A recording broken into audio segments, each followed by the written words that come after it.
Hello, everybody, and welcome back to the Glory Glory Man United podcast on this glorious Tuesday afternoon after witnessing Manchester United demolish Leicester and demolish Real Sociedad in the Europa League. How are you, Nigel? I'm fine, thanks, Kyle. Nice to be talking about a degree of success for a change. Nice to be talking about wins, talking about goals, which has been all too rare so far this season. So we'll start talking about the Leicester game, and then we'll get into the Europa League progress and look ahead to the quarterfinals of that competition. So Leicester City, we were for a change, we were big favourites because of the really poor run that Van Nistelrooy's team have been on. I think they've only had two wins in his whole time in charge there, and they're big favourites to get relegated along with Ipswich and Southampton. So we were expected to win that game, and we did win it convincingly in the end. And Rasmus Højlund ended his goal drought, as did Alejandro Garnacho and Bruno with another fantastic finish. So all in all, a really great evening for United, Nigel. It was a wonderful evening, yeah. Now, let's put it in perspective. You're playing a team badly adrift in the bottom three, but it's up to us to go out and win games. And the fans got behind us. They were living on the previous result in Europe, and it was a very exciting evening. And of course, Bruno, who's in top class form, I mean, 16 goals and 15 assists in 44 games is really responding well to Keno's demolishment of him in a recent uh, interview. So he's fought back, and look at the way he's led from the front. He's shown capabilities that was seen very little in the last season, maybe a season and a half. Yeah, I think Roy Keane is looking a wee bit foolish now with his analysis of Bruno Fernandes. He certainly wouldn't be the player that I'd be picking on. There are probably about 25 others I'd go for first before picking on the captain. But yes, he has 16 goals and 15 assists now this season. I think he's approaching a century of goals for United. I think he's only a few off that now. And only 5 years at the club for a midfielder is pretty impressive. And I know he's scoring penalties, scoring free kicks, but the quality of the finishes as well from open play. The goal against Fulham, the goal against Leicester, the finish against Real Sociedad. He's just at the top of his game. And we were really, really worried when Ahmad got injured that that was our only player going forward. And once we lost him, our season was over. But Bruno has really stepped up since Ahmad got injured, hasn't he, Nigel?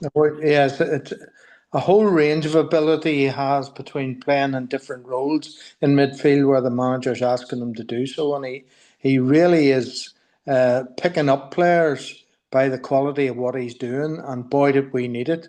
And as you said earlier, the goals by Garnacho and Hoyland, we didn't think we'd see any more. And we were getting desperate how long it was. And the confidence you could see was down. But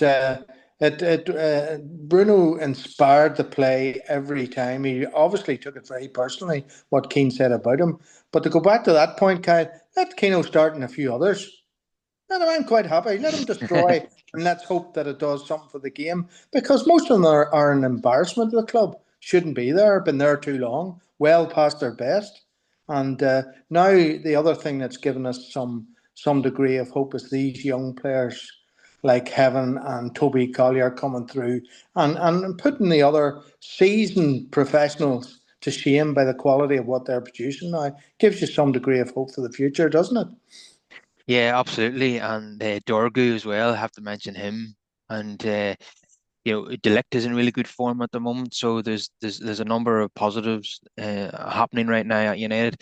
And it's just such a shame that Aidan Haven got injured in the Leicester game. We don't know the extent of that yet. But for me, he was United's best player up until that point. And then it just seems to be a rite of passage now for new players at United, they were youngsters or new signings. They all seem to get a serious injury, whenever they've hit the ground running. So, yeah, and they're knocked out of their stride by a really strange injury, and that's happened to Ian Haven as well. Well, in the case of Dorgu, it was a suspension. Thankfully not an injury so far. But it seems to be Lenny Yarrow, of course, in pre-season is another example of that. It's just really, really frustrating that this keeps happening. But hopefully, it's not too serious. We heard from the journalists that were covering United at the stadium that he was wearing a protective boot, but he was walking. He wasn't on crutches. So that sounds to me that he will play again this season, Nigel. Yeah, I hope so. I hope so. He's such an exciting player. Yeah, but you build your team from the back, and we just haven't got it right yet because, as you rightly call, the amount of injuries to the back players when you want to get a regular team. What, 9 games left? Wouldn't we want to play the same back five, two wide and three in the middle, week after week, building up that relationship and moving forward and getting everybody sort of inspired for new things to happen next season. And these injuries are holding us back, but people are stepping up and coming now. They're getting their chance. But let's keep them in the team now. Don't be bringing back the old guard just because they're more experienced. These players look good enough to me. Dorgu's made a wonderful start there on the left. He's got a lot of pace and he's got a good delivery from the left hand side, and he seems to be enjoying it. Football is not what we want to see as fans. Our players coming in, getting an opportunity, taking it, and becoming an integral part of the team. It's lovely to see that. Yeah, and the standout moment for me in terms of heaven was in 25 minutes at 0-0, whenever he made that crucial last ditch tackle, and he got the ball, got none of the man. It was just the perfect tackle, because if he hadn't have made it, it would have been a red card, and or if the Leicester guy got through on goal, it was a big opportunity. So it was a tackle that he had to get right, and he did. So very impressed with that in particular. But other aspects of his game really impressed me as well. Just is it he seems to be really good on the ball too. He's very calm and composed, and he's good in the air. He just doesn't look overawed at all by, and that was his first start in the Premier League, and it looked as if he had 100 games in the Premier League the way he'd been playing up until he that injury. So yeah, it's a real shame that he's picked up that injury, because I think he could be crucial to us winning the Europa League. Because I think he's a far better defender than Lindelof. Who unfortunately got some game time recently because of the injury to Maguire and Martinez. And I thought Lindelof was definitely our weakest defender in the back three. Haven was wonderful. Mazarahi, when he had to fill in, was good, and De Ligt is playing really well at the moment. Lindelof was, how many times we saw it on his debut against Huddersfield, where he lets the ball bounce over his head, and he did so again against Leicester, and then he was robbed of the ball and pushed aside for one of their chances. Um, I think I think it might have been the chance that ended with having getting injured. I'm not too sure, but yeah, Lindelof was absolutely horrendous, wasn't he, Nigel? Awful. But as you know, podcasts over the years, I haven't a lot of time for him. I would have released him 4 or 5 years ago. Can't believe a man of that quality has played over 270 games for our great club. I don't see how he could be retained when he's been consistently weak at the back, doesn't read the ball well, is not firm with headers, and always turns his back. You know that thing he does with his hands and sticks out a leg and maybe gives away an own goal. He's been consistently poor for long ago. So I hope he'll be released as we expect in the summer. Yeah, that will be the case. But De Ligt is playing well at the moment. We have to mention him, and he made a crucial intervention in that game.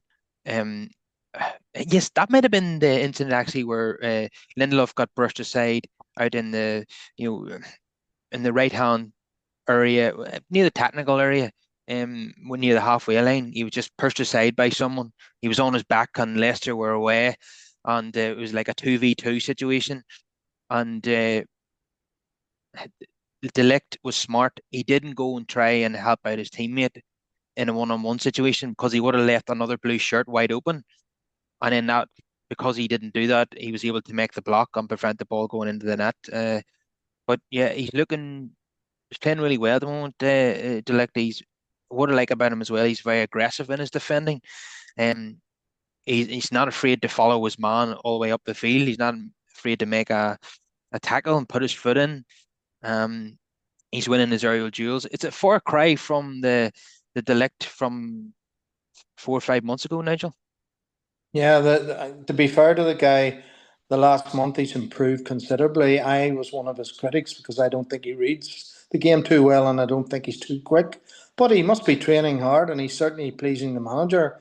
and the fans' reaction to him has changed considerably. I noticed in the last 3 or 4 games as he stepped up a wee bit. He has a lot of top level experience in Europe by the stature of the clubs he's already played for. He's still in his mid 20s, so let's hope he's going to establish himself here in the weeks and months ahead. Yeah, for me at this season, the back three that I'd want to see is probably Delict, Maguire, and Heaven, or Delict, Maguire, and Laniaro, or even Laniaro, Heaven, and Delict. Delict probably makes it into all of the preferred, back threes, but Lindelof certainly gets in none of them, in my opinion. Um, so there is some positive news on the injury front. The manager has said that he expects Maguire, Luke Shaw, Mason Mount, who's on the bench, and Kobe Manu all to be back very soon. So that's we need to get numbers back because we want to finish as high in the league as possible, and we want to win the Europa League, and we're going to need as many of our stars, if you want to call them that, as possible, because the games in the Europa League are going to get more difficult.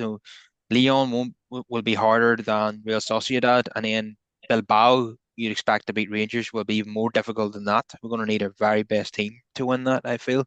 And obviously, looking at the league fixtures coming up, that's why we had to beat Leicester, because our next three league fixtures, I believe, are Forest, who are challenging for the Champions League spots, Manchester City, and then Newcastle away, who just won the League Cup against Liverpool.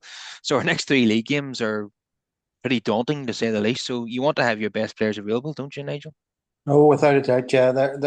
They're top teams playing well, but it'll tell a tale of how we're improving if we can get results in those games. And you want to build on the momentum. So they've got a gap, as you say, to get people back who've been injured. But people like Mason Mount and Luke Shaw have so little match fitness. It's a big difference, Kyle, between physical fitness and match fitness, and they might get a few moments, but I don't see them getting figuring very much in those 3 games because they're that difficult. Yeah, they're probably looking at cameos for the time being if they do come back after the international break. So we've got 16 days without a fixture, and we next play on the 1st of April against Forest, and that's Tuesday night. So even when the football returns, in 2 weekends' time, we won't be featuring in that because that's an FA Cup weekend, and of course we've been knocked out of that tournament. So on the Tuesday night we play Forest, but it's an immensely difficult game given the season that they've had and where they are in the table. So it really, you're not really learning too much from playing Leicester, but we will learn a lot about the team whenever they play Nottingham Forest away. We'll see how much progress we've made because the team are looking a lot more confident at the moment. They're enjoying themselves. They've been unbeaten in 7 games, if you exclude the penalty shootout loss to Fulham. And the manager's made one or two tweaks. He's playing Garnacho on the right now rather than on the left. Uh, Casemiro, he's playing a bit deeper. He's not asking him to press high because he knows that's kind of beyond him now. And you're seeing the best of him at the moment.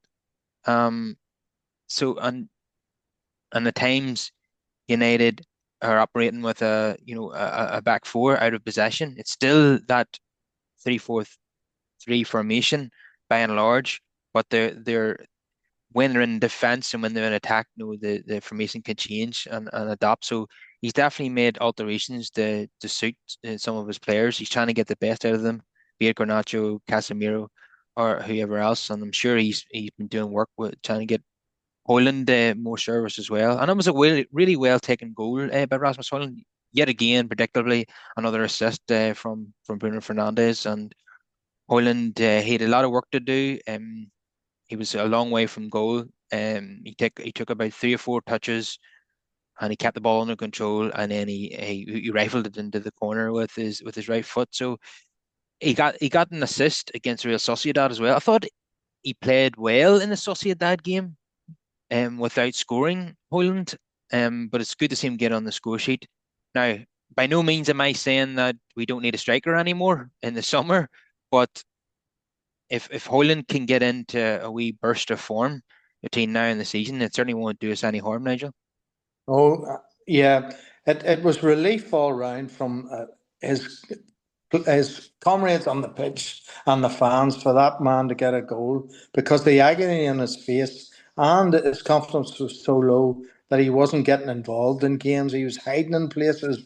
And you've heard me talk about before, he doesn't get up and compete with a centre half. He stands off him, and it doesn't matter where it's Leicester or where it's Nottingham Forest. Their centre half, they'll get the opportunity to clear the ball where they want without any pressure from Hoyland. That's a big part of his game he needs to improve. But I do agree with you, the manager switching things about. It wasn't happening. How many chances had Garnacho got on the left side of the pitch? And the manager had the foresight to put him on the other side. It couldn't get any worse, and it certainly seemed to work in recent days. The other thing is Maharai. I mean, that guy has been involved not in all 29 games. Some of them he came on as a sub, but whether he's playing in one position or the other, he's a very talented footballer who seems very assured on the ball and doesn't seem out of his depth. And I for one think he's had a very good season to date.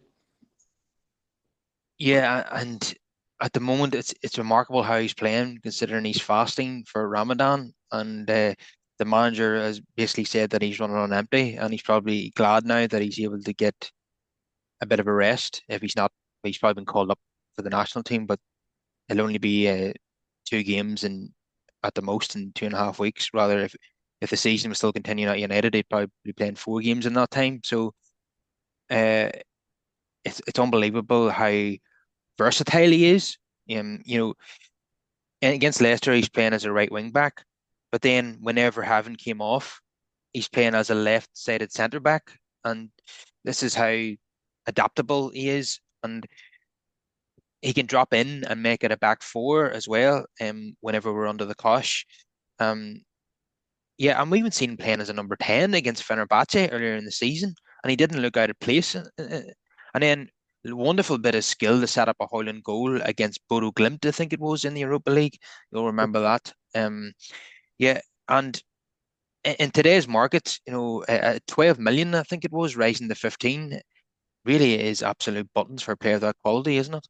Oh, without a doubt, he's a super. His approach, I think, understand. I heard Ericsson talk about him about how well he trained, and he was always involved with the players, and he's built up friendships with players in the squad. So that's marvelous. That's it. What I said at the top of the podcast about players enjoying their football, if they're getting on better, I noticed a tension between Garnacho and Hoyland when about passing the ball to each other and all that sort of stuff.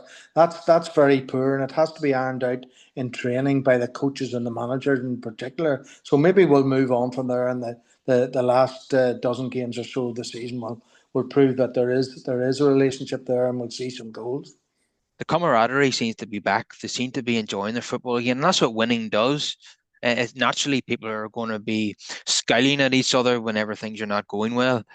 But at the moment, they're enjoying their football again and look full of confidence, which I didn't really see it coming even just a few weeks ago, and I'm absolutely delighted about it.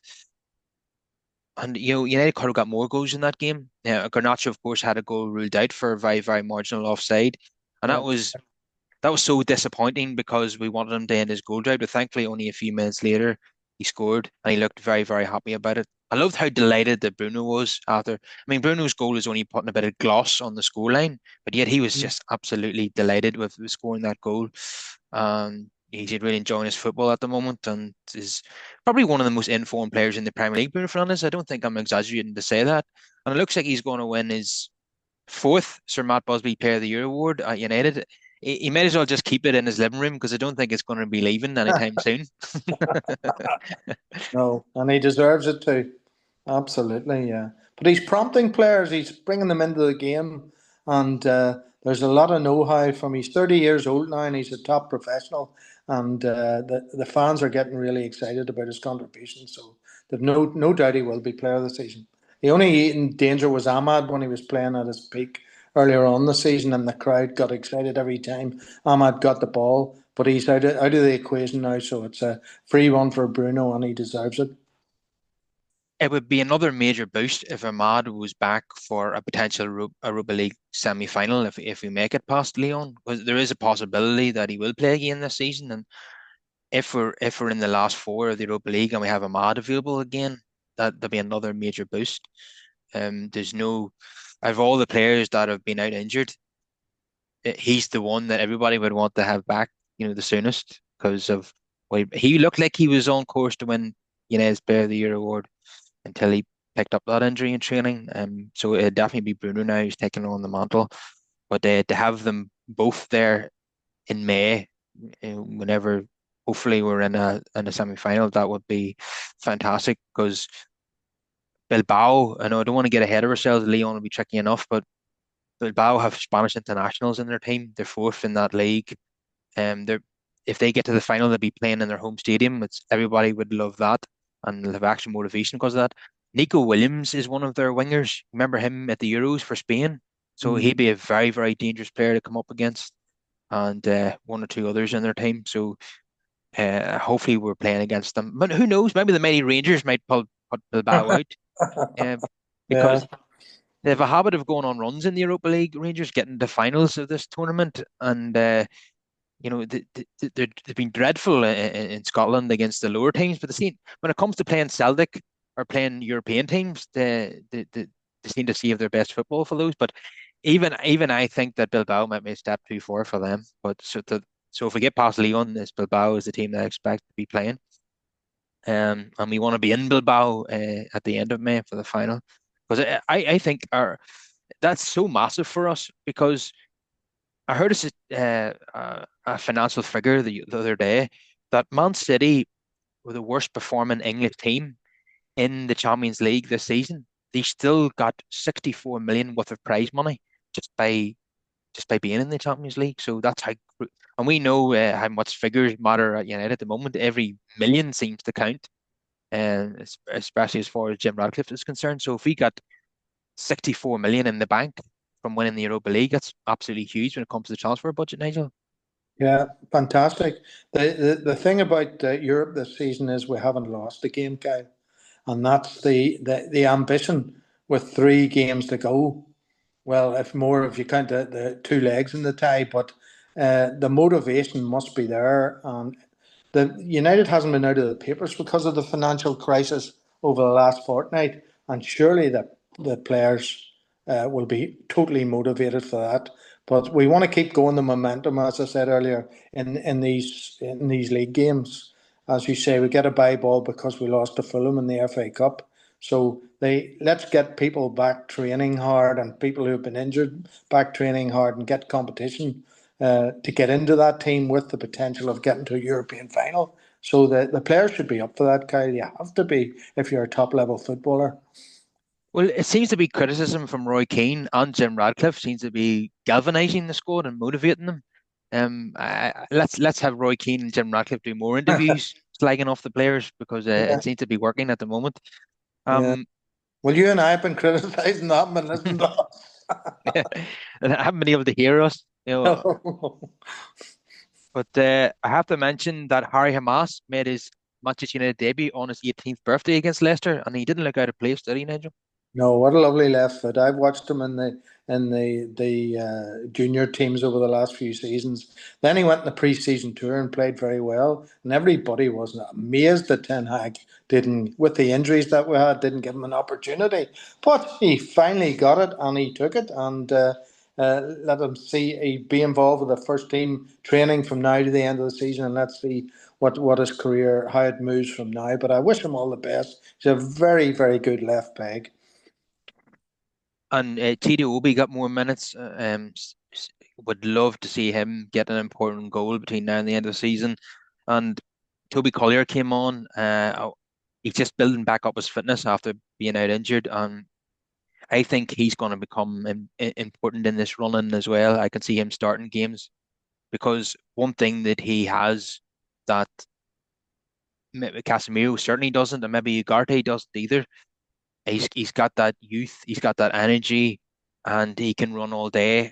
And he's got probably more ability and more pace than those two. So at some point, I think he's going to become a starter for Manchester United between now at the end of the season. I know he has been starting games already before he got injured, and he was just, he was, when he first made an appearance, he was making some appearances, and then he built his way into the starting 11, and he got injured. So I think he's going to get back there again. I wouldn't be surprised if we see the likes of him starting in an away game in Lyon, for example. I could see him playing that game, and I don't think I would have any issue with that whatsoever.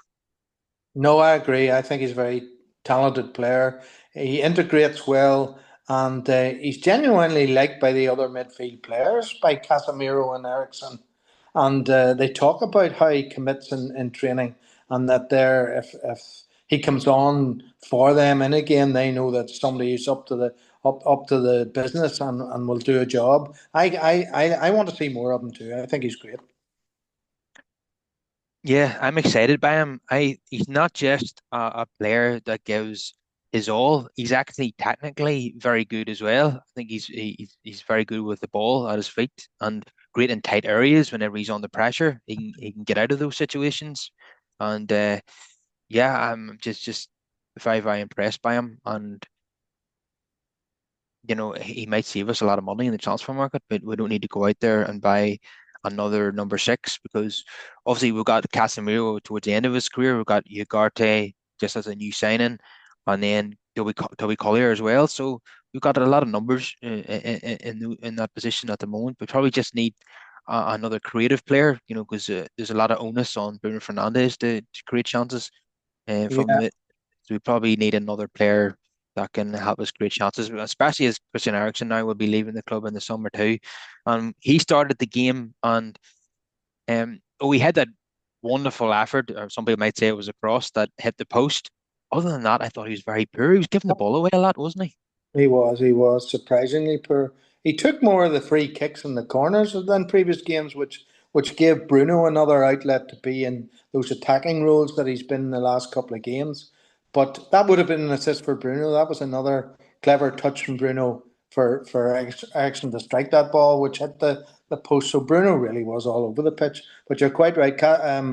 Ericsson is really on his very last legs. He's had a great career at the top. He's had his injury that we know all about and his illness. So he's been a great professional player, but he's just coming to the end. I think it's generally acknowledged. Yeah, there's no doubt that Ericsson and Lindelof will both be released at the end of the season, and Johnny Evans as well. And it's easy to forget that he's still there because we haven't seen him in such a long time. No, Uh, Johnny Evans hasn't been involved since December, and I don't see any inkling that, especially with the Dorger's arrival and other movement in that back three, I don't really see him playing again unless it's really, really necessary, you know.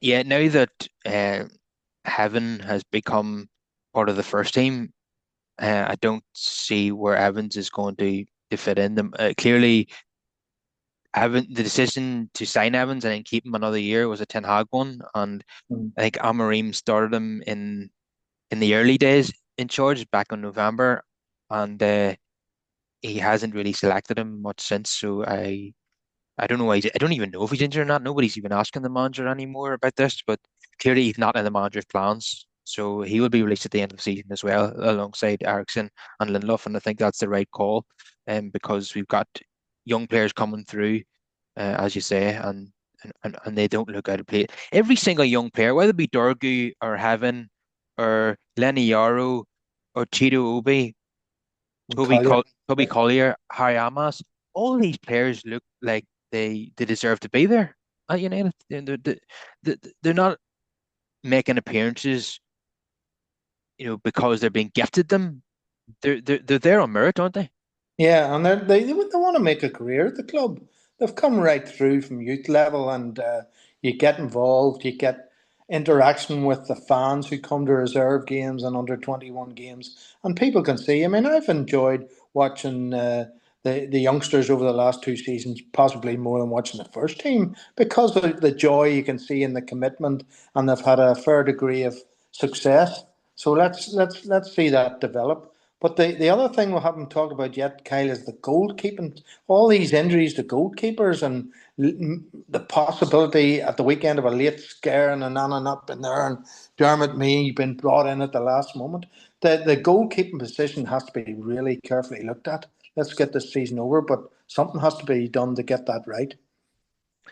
Yeah, I was just going to come on to that next. That Dermot May, the Northern Ireland Youth International, was going to make his debut. That was the plan. But because Onana was ill, but about an hour and a half before kickoff, he was past fit to start the game. I have to say, I was excited about seeing a new goalkeeper because Onana, I've seen enough of him, and he's too error prone for me, too unpredictable. Even with the ball at his feet, you don't know what he's going to do with it. And yeah, it is something to look at in the summer. We could probably going to with Bayindir being injured, it seems long term. Don't know what has happened to him. And this would have been a big chance for him with Onana making all those mistakes in recent weeks. Uh, it's a position we need to look at in the summer. And I know James Trafford, the Burnley goalkeeper, has been looked at. He's had an amazing season for Burnley, keeping all those clean sheets. Um, and he might be a financially viable option. A lot cheaper than what Onana was at 43 million. We might be able to get Trafford for 25 to 30 million, especially if Burnley don't get promoted. Um, but yeah, it's definitely something that we need to look at because he's not a goalkeeper that I trust at all. No. Well, in your words, another Ten Hag signing. Boy, that manager wasted some money. He was gifted a lot of money and he couldn't do anything with it. And now the legacy's been passed on to Amarim. Sure, they've no money to buy. It's going to be desperate wheeling and dealing to get a squad that will be recognised to be in the top half of the table, even. So there's going to be a lot of work done there. But really, in the current, what is going to happen with the board and the manager and what promises have been made to they really sort of forced him to come when he didn't want to arrive at the end of this season, but he was given the choice and he came. But has he been made any promises? Ratcliffe, in recent interviews with Gary Neville and others from the BBC, wasn't given anything away about money at all. Uh, what Radcliffe has been saying to the media recently does not up because he's saying that the club was going to run out of money by the end of 2025. And then a few minutes later, he said they're going to go bust by the end of 2025. Those are two different things for a start. And it doesn't add up that they're going to run out of money, but yet they're going to build a £2 billion stadium. They announced that the next day. And he says they're going to be the most profitable club in the world by 3 years' time. How can you be running out of money by the end of 2025, but by 2028, it's going to be the most profitable club in the world? So I don't really buy all this shit.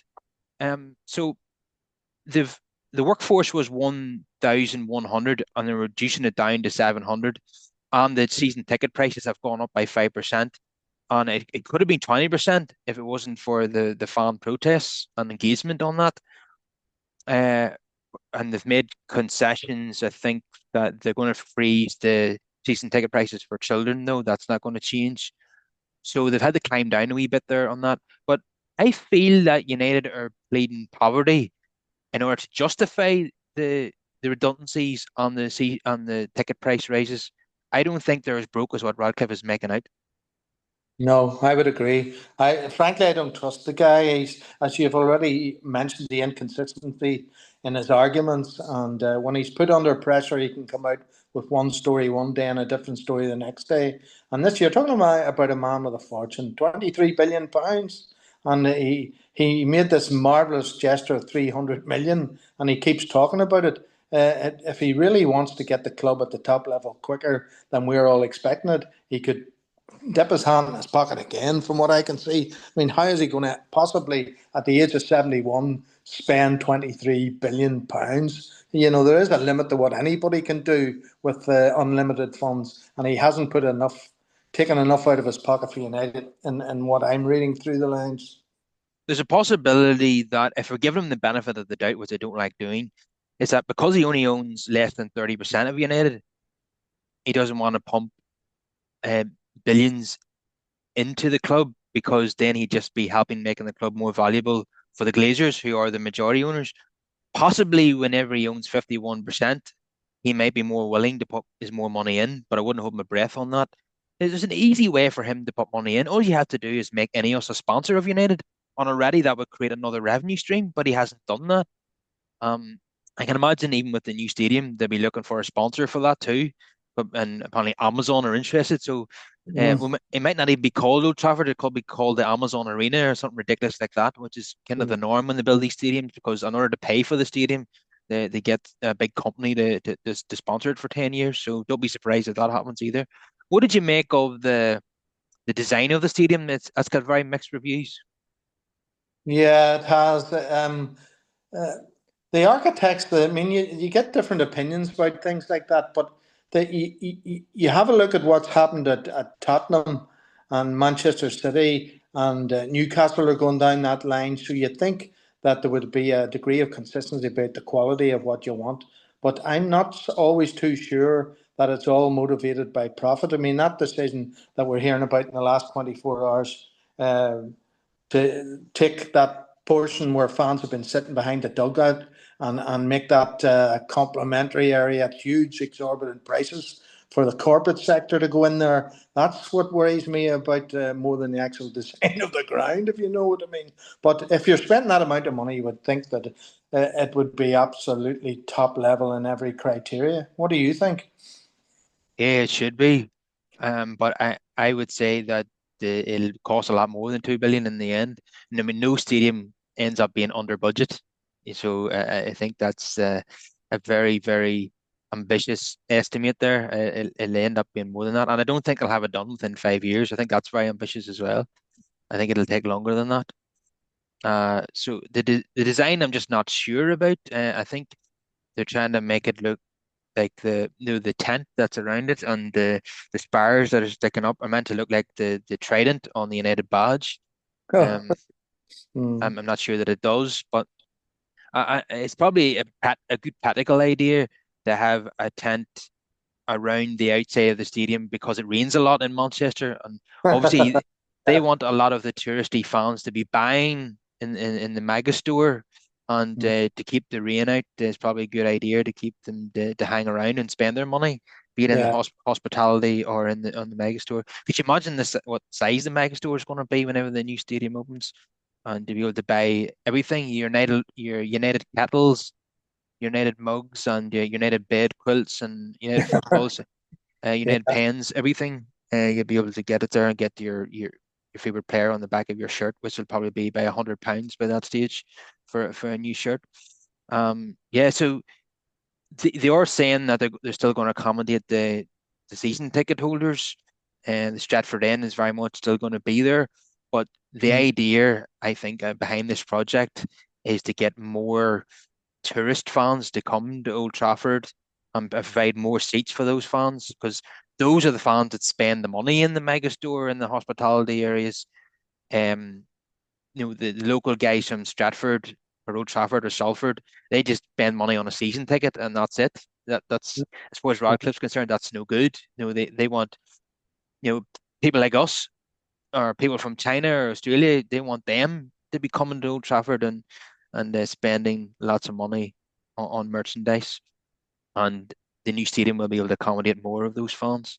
But Well, they're going to have to understand the magnitude and the link of the club with Munich and with the statues and the one on the Stratford end to law, all that sort of stuff. They can't, in the newness of what will evolve 5 or 6 years down the line, they should never forget because the base fan, that's why the expansion of the club through the 60s and 70s was due to that link and the disaster. So that has to be respected, and money and profit should not come into it, Kyle. yeah, well, I think they've been asked about that. It might have been Omar Barada, and he said that you know, all the important stuff like the statues of the legends will be brought over to the new stadium. There's no question about that. I think that was the answer that he gave, and that's what I would expect because there's no way they can get away with not bringing for Yeah. example, the Trinity statue. There's no way they can just get rid of that. They're obviously going to bring it over to outside the new stadium as well, and all the rest of the like the Ferguson statue, the Jimmy Murphy statue, and the Dennis Law one inside the Stratford End. They're all going to be brought into the new stadium supposedly. So I would have expected that anyway. I don't think they're that cynical. They want to keep the You're fans on not? side. Yeah. So moving on from that, as Amarim doesn't even want to talk about the new stadium. He said that's 5 years away. We're dealing in the present here. Yeah. We're focused on winning things in the present. So we're going to do a quick rundown of the player ratings. From the I won't take too long over this. So I'll give Onana a six because he had very little to do. He did make a good save from Jimmy Vardy towards the end of the game to preserve the clean Mm. sheet. So Yeah. I give him a six for that. And Mateus Delict, I give him an eight. It was another solid performance at the back. Aiden Haven, I give him a seven. Probably would have been more if he had played the whole game. Just as I said, made his first Premier League start, but looks like he's been playing the Premier League for 10 years, and that's the best compliment I can give him. Lindelof, definitely the weakest of the back three. Yeah, was caught out on numerous occasions, letting the ball bounce over his head, getting brushed off the ball. So I would give him a four. Mazarahi played two different positions in the game, typical of him, and he was, reliable as always, and even more remarkable that he hadn't eaten anything all day, and he's able to perform like that. So I give him a seven. Bruno Fernandes, captain, fantastic, coming up with the goods again. Just the one goal and two assists this time. It's quite modest for Bruno Fernandes after the hat trick in week. Uh, Yeah. so I give him an eight. Ugarte, I don't think that was his best performance by United by any means. I don't think he made any glaring mistakes either. So I'll give him a six. Diogo Dallo got the assist for the Bruno goal. It was he had doing one of his wee step overs, and then he pulled the ball back to Bruno on the edge of the area. But he was making mistakes as well. You see him dribbling the ball out of play, miscontrolling, Oh, and he goes out for a throw in. Some really basic stuff that he just can't get right as a player. He's playing at that level. yeah. Sometimes, And the like, cross, a couple of crosses with his left foot, massively overhead, nearly go into the touchline at the other side of the pitch. You'd think he'd be yeah, practicing more than that, wouldn't you? yeah, he couldn't cross his fingers. It really is. So, I'll be generous and give him a six because of the assist for the goal. I'm in a good mood, you know. Yeah. So Alejandro Garnacho, I think he went 22 or 23 games without scoring a goal and got his goal in that game. So I give him a seven. He's not that he hasn't been playing well recently. He has. He's always a threat. Like he's the type of player that no defender wants to play against. It's No, no. But he, so he needs work done, Kyle, in that he snatches the chances. He gets yeah. himself in great positions and curls it miles wide. He just needs to slow down a wee bit and hit the target, at least make the keeper save, and then he'll start seeing them go in. But somebody in the coach's scheme needs to spend a lot of time with him to get that. That's the one aspect of his game that's really letting him down. Yeah, I think he has nine goals and eight assists this season. He should really have 19 goals given the chances that he's had, to be honest. But we have to remember that he's still only 20. We view him as a senior player now, even though he's still so young. He's practically still a teenager. So Yeah, he's nowhere near his prime yet. So we have to be patient with him, to polish off that area of his game. The finishing is definitely, yeah. But something that, you or I, we don't see the training, so we don't know if Amarin has. Well, he has moved him from one side of the pitch to the other, but has he allocated responsibility to one of his coaches to work a certain amount of time with him day in and day out to teach him that? But the art of finishing, like Ruud van Nistelrooy has been talked about, because it was the Leicester game. That's the just degree of a wee bit of patience and time. I would love to see that time be spent with him on the coaching pitches. yeah, I'm not 100% sure if that is what's happening, but I can imagine that is something that the coaches have been working on because they've been working on several other things that weren't going well and they managed to turn those around. For example, United now scoring from set pieces on a regular basis, which is something that we really struggled with. So they've clearly been working on that.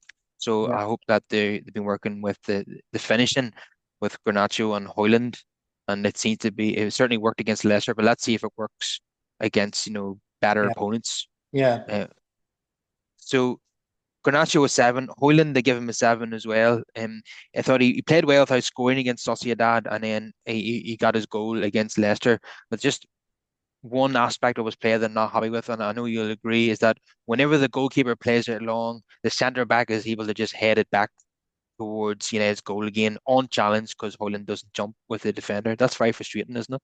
No, it is. It is. The quality players in that position that we had for many, many years always got involved because even if they don't win the header, they put the centre half off the and it can deflect out to one of our wingers and then we're away and get in an attacking position to score. So it's a key part for a centre forward to follow through with. Yeah, as you would say, he's no more cues. No, he's not. He's no Tommy Taylor either. No, and certainly not. He's certainly no Van Nistelrooy, but No. he's still learning. But I think it's absolutely crucial that we sign a senior striker in the summer. Some people reckon that we shouldn't sign a Victor Osimhen because that would finish Hoyland's career at United. If we signed a Matata from Palace, that would give an opportunity for Hoyland to learn from him and be the backup striker. But if you sign a superstar striker, that's it. That's the end of Hoyland's career. So people are not ready to give up on him completely. Yes, everybody agrees we need a striker, but they would rather a striker that who Matata is going to be 28 in the summer. Um, that's very very experienced, and he maybe only be at United for 3 or 4 seasons, and then if Hoyland can be his backup and learn from him, then maybe we'll have once Matata is in his 30s, Hoyland might be ready to take on the mantle then. That's some people's opinion. Other people just want to get a superstar striker in now and just forget about Rasmus Hoyland. Where do you sit on it? Well, I don't have any doubts. I don't think Hoyland is good enough for our club, and I don't think whether he plays with A, B, and C, you either have the instinct to score goals. I mean, it's a natural instinct as a striker to be there in the right spot when the ball comes off the keeper or the post, and he has no inclination that way at all. So I would go with the other direction. I want a top class striker to be scoring goals regularly, a 20 goal a season man that you can rely on. That's what you've got Obi coming through there, and he can be the support and come on and maybe start in League Cup games and that sort of stuff. But no, no, Hoyland's not for me. And it does sound like he's still got a good reputation in Serie A, and Mm. we have heard links to Napoli again today on Juve in the past. So there could be a market there for him. And with United so desperate to raise cash any way they can, and I doubt Amorim would be absolutely desperate to keep Hoyland. So if they're offered decent money for him, I can see them taking the money. So let's see what happens there. If Xerxes is probably the player that I would want to keep out of if I had to keep one of them, because he looks like okay, he's not scoring enough goals, and that might come in time. But he looks like a really decent footballer with the ball at his feet. He's dribbling past people. He's actually holding the ball up. He's challenging in the air. He's playing some nice balls. Um, Had a wonderful ball in the Real Sociedad game. Was it it was the red card. Yeah, the ball that he played to Dorgu that led to the red card. That was a brilliant piece of play. So Yeah. was Xerxes not providing the goals yet? He's certainly a really good footballer, isn't he? He's getting better. There's no doubt about it. He's surprising me. A lot of people had written him off, but the reaction of the crowd in recent games, you can see that they're beginning to see what he has in his game to offer outlets for other people. He can do a quick swivel and turn, and quite cleverly. He seems to be a clever footballer. So let's see more of him and see how he develops. But certainly, he's one that I expect would be retained unless they're really stuck in the summer and they let both Hoyland and Xerxes go, which is possible with the way the club's been run. They're desperate for money. Yeah, absolutely. It concerns me how desperate they are for money in terms of Kobe Menu and Garnacho, the two players I don't want to lose, and Ineos could end up accepting money for them, but they're negotiating with Menu's contract at the moment, and apparently they made some positive progress on that front.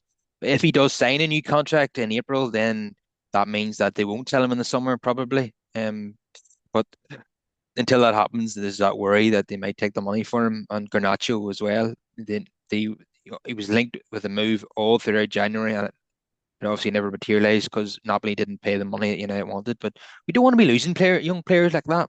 We want to be building our future around those players, not selling them off for moderate fees in today's market. The fans won't be happy about that. You want to be selling players that don't fit into the manager's plans. Not young players that are the future of the club. So, just to finish, Christian Eriksen, I'll give him a 5. I thought he was very disappointing, and even though he nearly scored that wonder goal that hit the post, and Yeah, but I would give a lot of credit to the manager because I've been saying to you for quite a while that I mean we've already discussed how vital Bruno is, and on Sunday because Ericsson did as a lot of us wanted, took more control of corners and free kicks. Bruno gave him that space to get into dangerous attacking positions. I thought that was very clever that Amarin did that. yeah, Eriksen is very good at taking corners. I think he's better than Bruno at that, arguably. So, um, that was a good move. If Eriksen's going to play, then I would have him on corners. But to be honest, I wouldn't have him in the starting 11. You No, no, not anymore. No, definitely not. um, so the full repertoire of 5 subs were made, but yeah, we'll not go through all those. Um, Ruben Amorim, yeah, it's clean sheet, 3 points, 3 goals. So but it was only Leicester, so I'll give him a 7 out of 10. Um, and he got everything right on the day. So I just wanted to talk about the Europa League now. So Real Sociedad, United won 5-2 on aggregate, 4-1 at home in the end. People say it was only against 10 men, and it was a mid-table team in La Liga, but we were a bottom half team in the Premier League. And the red card was we won that through good play. Dorgu was causing havoc down the left hand side, and the guy had no choice only to pull him down or else let him go through on goal. And he chose the former, and he was sent off. So that we we got the red card through our good play. It wasn't an accident. So No. and United, I thought that was the best performance under Amorim so far, and scored 4 goals. Bruno got a hat trick, 2 of them penalties, of course, but the other one was a wonderful finish. And Dallo got a goal from a Hoyland pullback. Really, really good, really good finish from Dallo. I had to give him credit for that. Yeah. Um, we possibly could have been 8-1. That's how well United played on the night. Just totally blew them away, despite the setback of conceding the penalty very, very early on in the game. Mm.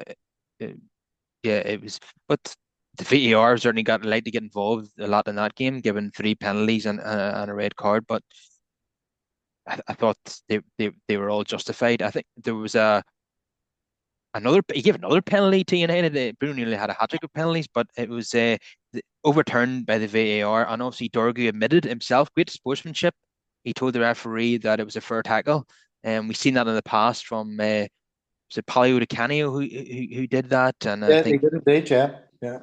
I think there was another Premier League player who did Robbie Fowler, I think, did that in the past as well. So I like to see that. And Omri was asked about it. He said, yeah, that he was proud of Dorgu, but he joked saying, "I'm not so sure if I'd have been happy about it if we were losing Mhm. the tie." And he did that. Uh, but yeah, it was a wonderful performance, wasn't it, Nigel? Fantastic. To me, it was the Bruno show.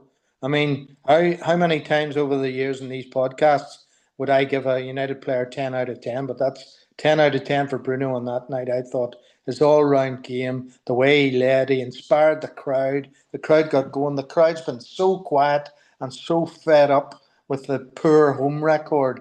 And really, they played really well. And as you say, it was the best game since Hammer arrived at the club. A lot of things he's tried just hadn't come off. Then there's been a lot of injuries and players have been moved about. But on that night, it went the right way for United. And you could see, as we talked about in the Leicester game, the players started to interact better with each other. The quality of the passing was better and the motivation to win. They realised the importance of a European victory this season. And if you put that in one round shape, it's all about quality on the night, a good, well deserved, well planned, well organised. Very happy with that. It was great. Yeah, and United had 25 shots on goal against Real Sociedad. That's very, very rare for this Manchester United team to be so dominant that they would have 25 shots on the opposition's goal. So that just kind of highlights how well that they played and how dominant they were. And almost everybody, played well on the night, but in particular, Dorgu and Haven linked up really well on the left hand side. Imagine having left-footed players on the left-hand side. There's an idea. You know, uh, Hmm. and what a difference that makes in terms of the balance of the team. And Xerxes, I thought, was tremendous. He really deserved a goal in that game. He did, yeah, yeah, And Casemiro is playing decent at the moment now. We'd totally yeah. written him off. But the manager, as I said, has found a role for him and got the protection around him, not asking him to press high, just asking him to sit deep and mop up. And the Casemiro did an interview last season where he felt as if Ten Hag was setting him up to fail, but the way Amorim has set the team up around Casemiro, it's getting the best out of him. Yes, he's 33, and we would ideally probably like to move him on, given the wages that he's on. But at the moment, he's definitely worth his wages, isn't he, Nigel? Yeah, well, it's credit to Amarim again. I mean, he as you say, he's changed his function in the team. His role is different, and he's not trying too much. When he gets the ball, he's passing the ball short, like right and left to people who have better legs and more pace, and it's definitely working. And it's helped the quality of his game because, as you say, he feels more involved as a team player now than he did under Ten Hag. And it's lovely to see. And when he does pierce the ball over the top, like he did at his peak, it's normally very, very good. Whilst earlier on the season, the balls were going into touch, and you knew by his body language that it wasn't good. Obviously, the 175,000 have been paying whoever it is to sort out the body language. It wasn't working with Casemiro early this season. No, definitely not. But I laughed during the Sociedad game whenever Dallo lost the ball in the right back area and Casemiro had to mop up and he just glared at him for about 10 seconds. I thought that was funny. But it's not unusual for Dallo to make a glaring error and need one of his teammates to bail him out. Well, he That's always puts his hand up, Kyle, to say, sorry, lad. But it's when it's the sixth or seventh time in the same 90 minutes, it gets a wee bit boring for his colleagues who are looking for a decent ball, and he makes a hash of it. yeah, that's against Tottenham, of course. Brennan Johnson was able to run through and score, and Dallo was like, "Sorry, I didn't pick him up there." Uh, Well, sorry doesn't cut it because you should have tracked the run and cut out the cross. But as we've said many times, he can't be bothered with defending. He just wants to get. He thinks he's a winger. Thinks he's a striker. He wants to get forward and have shots on goal and cross the ball in. And his crossing quite often is absolutely diabolical. So if he was a Trent Alexander-Arnold and he's poor at defending, but he's good going forward. You could almost forgive that, but he's not that good going forward. He's nowhere near as good as he thinks he is, and that's the problem. That's right. And if from a I always say to you, if you're a defender, you have to know how to defend, and then you build your game at the other end. But you have to be doing the business to help your fellow defenders. Mazraoui, at least three or four times, possibly, got close enough to the winger to block it to go out for a corner or a throw in. And Dallo just is never in the picture. Just doesn't want to do what doesn't want to work hard, and that's key to a player playing in that position. And as you rightly say, he doesn't want to know. He never do for me if we're going to try to move up the table next season. Yeah, and I hate the way he defends whenever like a winger is running at him. He just Mm. backs off and backs off and backs off, and he stays about 5 or 10 yards away, and he's never ever going to block a cross by doing that. And yeah, he just seems afraid to go in and try to win the ball, and it's just not good enough. Yeah. Um, if there's a market for him in the summer, then hopefully we can move him on too, because he's just not going to do. I'll The drive mar him to the airport myself, Karen. and it doesn't matter how many interviews he does or how many autographs he signs. It's not going to change how good he is as a player. It's just not. So Yeah, that's right. No, but yeah, he had a good finish against Real Sociedad, that and was a good finish. Yeah. he'll be bragging about that from now to the end of the season. you know. But yeah, I think he wants his own show on MUTV. He does everything for them. Like he's always available. You know. yeah. I suppose if you can't play a good game, you just have to talk a good game then, and that's all he's good for. Yeah. Yeah, and all the high fiving whenever he puts the ball out for a corner, that really Yeah. pisses me off. Yeah. Well, one of our colleagues the other night says, "What's he doing that for? It's part of the game. He's paid to do that." You know.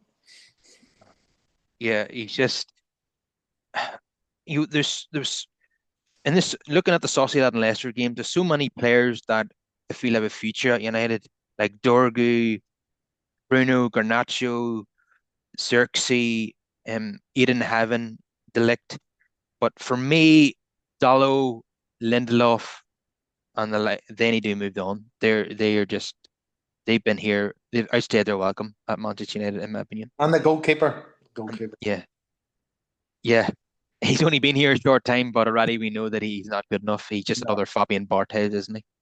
Yeah. Yeah. Uh, I don't even think that Dallo is on the same level as Rafael da Silva.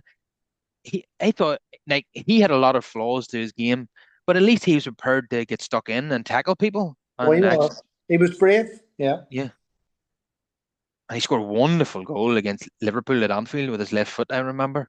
Yeah. Uh, He should be knighted for that. yeah, like Diego Forlan and John O'Shea and all those people. Um, so we got Leon next in the Europa League. I think they're sixth in Liga, and but I've heard that a few of the journalists who have covered Leon think that United are favourites for this tie, despite us being 13th in the Premier League. They're sixth in Liga. Potentially, you could argue that that makes the two teams very similar in terms of their levels, because we know that Liga is not as strong as the Premier League. But I feel as if we have got a few, you know, top level players in our squad, and I don't think that they do. So if our top level players can deliver for us, that we will get over the line in that tie. So I'm going to be positive about it, Nigel. Oh, yeah, absolutely. It means too much. But Kyle, we need to get some players back and get a bit of solidity at the back. And the confidence is up now because of recent results. But people, 12 players, I think, are away. And the match is what, the 1st of April? They need to get everybody who can be available, available. And as we've talked about earlier, people who are coming back with long term physical uh, illness or whatever, they can't come straight in. They'll have to wait and get their minutes. It's the players who are match fit and know the importance of both legs that have to start in those games. Absolutely vital. Yeah, as I say, Amorim expects uh, Mason Mount is already back, but he expects him, to get minutes after the international break.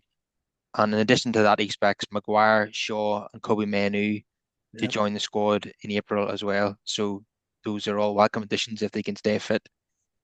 And just in terms of Lyon, they won 4-2 the weekend against La Havre, and Lacazette, who is their club captain, he scored. People remember him as being a striker for Arsenal for 5 years. They have the Nemanja Matic, a 36-year-old in midfield. They also have Toloso, he's a 30-year-old, he used to be a Bayern Munich midfielder. So they've Right. recognizable names there, and they've some decent young players that supplement those names. But they're not a team that frighten me on paper, and I would still expect United to beat them went over two legs. Now they're up to fifth now in Ligue 1. After that win, they've jumped above Lille in the table. They're just behind Nice, Radcliffe's team, who are fourth. Um, and obviously Paris Saint-Germain are well ahead. They're like Celtic in that Yeah. league, and Mm. Marseille are second, who Greenwood plays for. Um, and Monaco third. So the fi- can we beat the fifth best team in France? Absolutely. The way we're playing at the moment, with so many United players who are playing well at the moment, and even Xerxes, Bruno, Collier, Dorgu. Heaven, who's maybe injured now, and yeah, Garnacho. Yeah, there's players that are coming towards the top of their game, or in Bruno's case, he's at the top of his game, and I think we should have enough to see off Leon. I should think so. So the target for me would be at least a draw in the away leg, which is first, and then do what we did against Sociedad and blew him away at Old Trafford in the second leg. Yeah, that sounds good to me. Let's take the positives into this game and remember that we haven't lost a game in Europe this season. We have no fear in this at this level. We're below the Champions League level. Everybody knows that. Our position in the Premier League doesn't tell a lie. But there are people in form now. The team is playing better as a unit now. Get a few players back with the experience that they have in a key game. We've only got maybe up to 12, 13, 14 games left in the whole season. So let's go for it. And everybody, there should be nobody shirking or hiding. If they're told to do a job by Amarim, they have to do it. Yeah, yeah. As you say, let's get a result away from home and bring them back. The crowd will be up, and let's go for it and score two or three goals and march on, as they say. We haven't played them in Europe since 2008, and fans will remember that fondly because I think we played them in the last 16 of the Champions League on the route to winning it ourselves. And that was when they had Benzema in their team, Leon.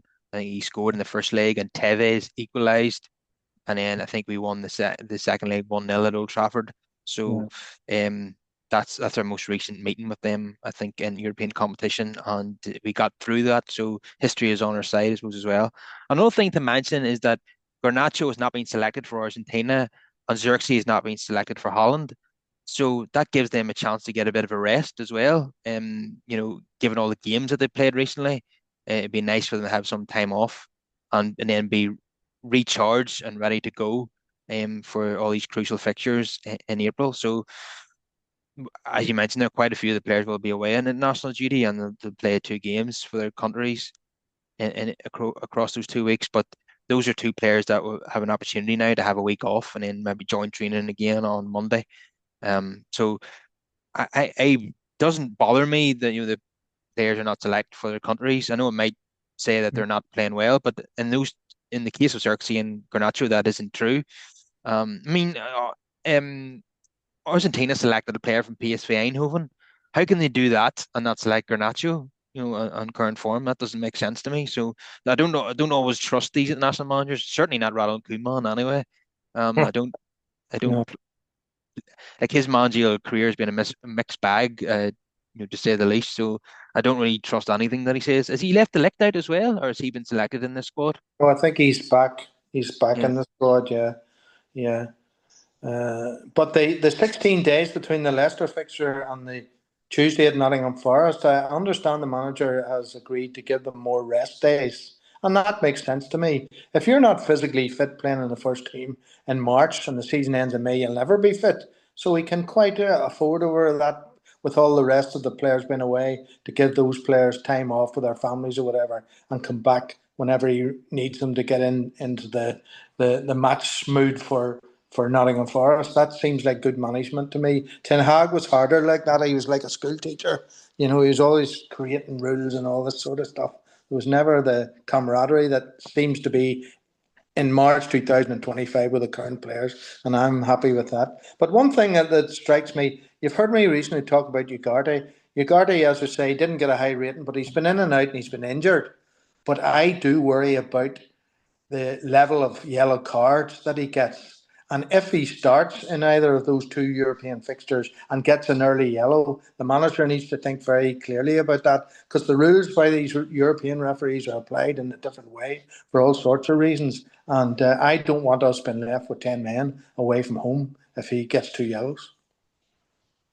Yeah, they're very, very strict in Europe, especially when it comes to high foot. That has done us in the past. Yeah, if I remember the Nani red card against Real Madrid when we were playing so well, and that was a disaster. These referees are they're like school teachers. The referees in Europe, the referees in England are more lenient, and yeah, a high foot or anything like that, or even their handball rule is more strict as well in Europe too. We seen Real Sociedad, ironically, that was. 2 seasons ago, they won at Old Trafford 1-0, and because Martinez was adjudged to have handled the ball in the area, but he was trying to block the ball with his foot, and the ball hit his knee and then ricocheted onto his arm, and they give a penalty for that in Europe. Absolutely ridiculous. You, Mm. they don't apply the rules that I know in the game in Europe. That's fine. If the ball hits another part of your body and then hits your arm, it's not a penalty. That's No, just no, no, no. And some of these games right across all the ties in Europe will be very, very tight because of the importance of getting into the semi-final. And a minor thing like that can blow the tie for you. So you need to be very, very careful with the over physicality and giving the referee the option. That's the way I would put it. yeah, and maybe it's a blessing in disguise that Dorgu gets sent off against Ipswich because he'll know not to do that again, and he certainly can't do it in Europe and leave us with 10 men. He did quite the opposite against Sociedad, where he got the opposition down to 10 men with Xerxes playing him in, and Yeah, the guy just pulled his shoulder, and then he went down. So yeah, he had an amazing game there, and I'm looking now. His suspension is going to be over in the Premier League, which is exciting. So he'll be able to start that game away to Nottingham Forest, and I think we need all our best players if we're going to win that game. So absolutely. I'm I very want to happy. see Darku play every single game, Europe and League, from now to the end of May.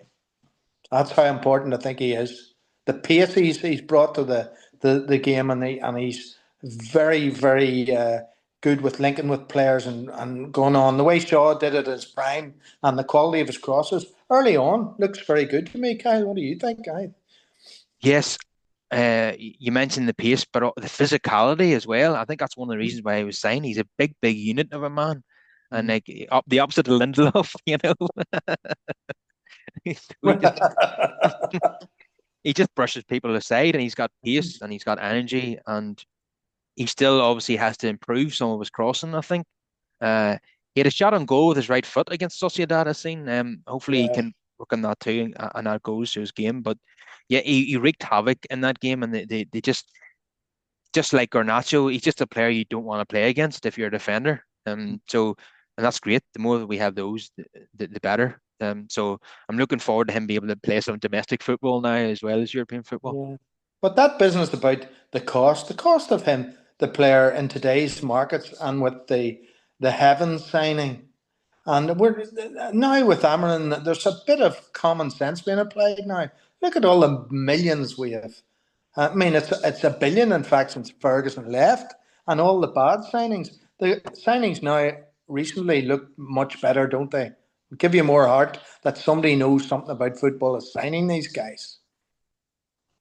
Yeah, well, Radcliffe has given a lot of credit to the CEO, Umar Barada, and Jason Wilcox, the technical director. But one person he didn't mention was the head of recruitment, Christopher Vivel, who's worked at Red Bull and Chelsea in the past. So apparently he has a great talent ID. So he's able to identify players that probably nobody's heard of who are good value for money. And given that is penny pinching and wants to save money, that might end up doing us good in the transfer market rather than doing an Ed Woodward. Who can we buy from Real Madrid or Bayern Munich? Who can we splash our money Yeah, on? We're actually yeah, going to go out and look for diamonds in the rough, yeah, and because we're trying to save money, and that might stand us in good stead in terms of building a team that can win the league again. Not yeah. going And, after. and Maharani, who I mentioned earlier, uh, that's a wonderful signing. You call it what, 12 going on to 16 million? I mean, that's mm, fantastic in today's money. yeah, yeah, be a fantastic piece of business because he's such a versatile player. He's like a modern John O'Shea or Phil Neville, isn't he? And I know you could say he's probably a bit better than that on the ball, to be honest. Yeah, But yeah, and Dorgu, nobody had heard of him in December, and that no, that looks like a great piece of business. I can see Wilcock and Vival signing more of these types of players that you haven't heard of that for 20 or 25 million, and they're working out well because we used to be good at that in the past as well under Ferguson. Like who had heard of Ole Gunnar Solskjaer whenever he signed him? Absolutely nobody. Well, I yeah, think we didn't get Alan Shearer because he wanted to play for his hometown club, and then we brought in Solskjaer in that summer instead, and that turned out to be a wonderful piece of business. So we need to get yeah, back to that again. definitely, definitely, yeah, yeah. Because bringing in Schweinsteiger and Varane and Falcao and Di Maria, that was and Sanchez, all that field, Pogba, it was all a waste of money, massive waste of money. Trying to bring in these players that are going to sell shirts and deliver absolutely nothing on the field. I'm glad we've moved away from that now. And even Radcliffe himself, that's one of the things he's right about. Mm, He mentioned that they burnt through so much cash in the past, made these mm, obscene signings. Even Casemiro, as well as he's doing at the moment, that was a massive waste of money as well. 70 million for a 30-year-old and getting him 350 grand a week. That's yeah, absolutely obscene. yeah. The obvious question was why would top clubs like that give players as good as that away? Because they knew that there was signs that they were on the way down, and of course, our people who signed them knew nothing about football and didn't read it properly and just opened the checkbook and signed. Yeah, you have to be smart in the market. You need to go out and find players that nobody's heard of. This is what Bournemouth and Brentford and Brighton have been doing. They Mhm. go out and identify players in South America or in Europe or in Africa that people have not heard of, and they're getting them for buttons, and then they're selling them on for big cash. Yeah, Like yeah, even that left back at Bournemouth, Kirkes, yes, yeah. they're probably going to sell him to Liverpool for big money. So Mm, after identifying a player that was completely unknown, so United, obviously, what we'll be looking to do is identify these players, buy them for buttons, but actually keep them for 10 years. We're not interested in that's selling correct. on players and making profits, despite Yeah, what, definitely. even though the Radcliffe was potentially looking to sell Garnacho in the January window because we needed cash. But hopefully, in the long run, we don't need to do stuff like that because we're meant to be the most profitable club in the world by 2028. Uh, Well, Kyle, so this would maybe be an opportunity for you to update the listeners on the Sancho developments since we last had a podcast and the value and all that. Maybe you'd go over that just to the listeners. so David Ornstein of the Athletic and one or two others have hinted now that Chelsea are not going to take up the obligated to buy option, which is between 20 and 25 million, depending on performances. And because that's an obligation to buy him, if Chelsea decide not to go through with that, they will have to pay penalty fee, which has not been determined yet.